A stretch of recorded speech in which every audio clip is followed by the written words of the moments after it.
మాట తప్పడం మడమ తిప్పడం కాంగ్రెస్ పార్టీ నైజమని అన్నారు బీఆర్ఎస్ పార్టీ నిజామాబాద్ జిల్లా అధ్యక్షుడు జీవన్ రెడ్డి. బీఆర్ఎస్ పార్టీ కార్యాలయంలో మీడియా సమావేశం ఏర్పాటు చేసిన జీవన్ రెడ్డి కాంగ్రెస్ 6 గ్యారంటీలు ఆశ చూపి ప్రజలను మోసం చేసిందని మండిపడ్డారు.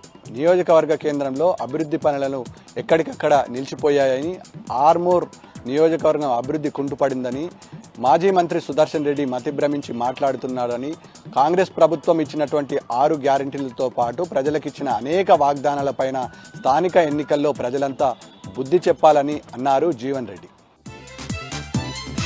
ఇక నిజామాబాద్ జిల్లాలోని ప్రధాన వార్తల విషయానికి వస్తే, బోధన్ నియోజకవర్గ కేంద్రంలో అబీబు, అబ్బు అనే 2 రౌడీ షీటర్లు ఫుట్పాత్ వద్ద వ్యాపారం నిర్వహించే వ్యాపారస్తుల దగ్గర మామూలు వసూలు చేస్తున్నారు. ఈ నేపథ్యంలో పక్క ప్రాంతం నుండి అబీబు వచ్చి తన సొంత ఇలాకాలో మామూలు వసూలు చేయడంతో అబ్బు ఆగ్రహం వ్యక్తం చేస్తూ ఒకరిపై ఒకరు పిడిగుద్దులాట ఆడుకున్నారు.